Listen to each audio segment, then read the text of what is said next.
నిరీక్షణ prayer house మరియు centre సంఘముల తరపున ప్రభువైన యేసుక్రీస్తు నామములో మీ అందరికీ నా ప్రేమ వందనములు. ఈరోజు దేవుని వాగ్దానం 2వ దినవృత్తాంతములు 20వ అధ్యాయం 20వ వచనం. మీ దేవుడైన యెహోవాను నమ్ముకునుడి, అప్పుడు మీరు స్థిరపరచబడుదురు.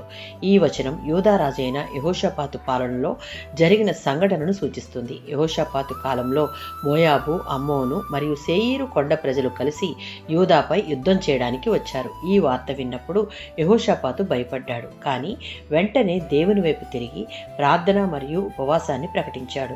అందరూ యెరూషలేములో కూడి దేవుని యొక్క సహాయాన్ని కోరారు. అప్పుడు దేవుడు లేవీయుడైన యెహెజీయేలు ద్వారా, ఈ సమూహము నిమిత్తం మీరు భయపడవద్దు, ఈ యుద్ధము మీది కాదు, దేవునిదే అని యూదాను ధైర్యపరిచి విజయాన్ని గూర్చిన వాగ్దానాన్ని చేశాడు. 20వ వచనంలో, యుద్ధానికి వెళ్లే ముందు ప్రజలందరితో యెహోవాను నమ్ముడి, మీరు స్థిరపరచబడుదురు, మీరు విజయం పొందుదురు అని చెప్పాడు.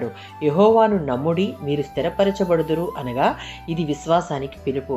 దేవునిపై నమ్మకం ఉంచిన వారు అశాంతిలో కూడా నిలకడగా ఉంటారు. యెషయా గ్రంథం 7వ అధ్యాయం 9వ వచనం.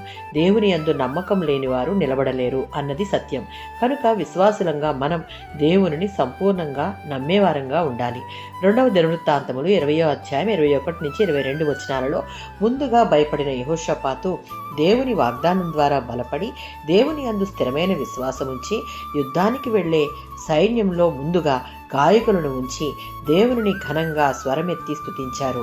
ఈ ఆరాధన ఈ సైన్యం ప్రమేయం లేకుండా శత్రువులు తమలో తాము నాశనం చేసుకునే విధంగా చేసింది. వారి విశ్వాసం పాటగా మారి ఆ యుద్ధంలో విజయం యెహోషాపాతు సొంతమైంది. ఇది మనకు కూడా సాధ్యమే. దానికి దేవునిని సంపూర్ణంగా నమ్మాలి. ఆమేన్.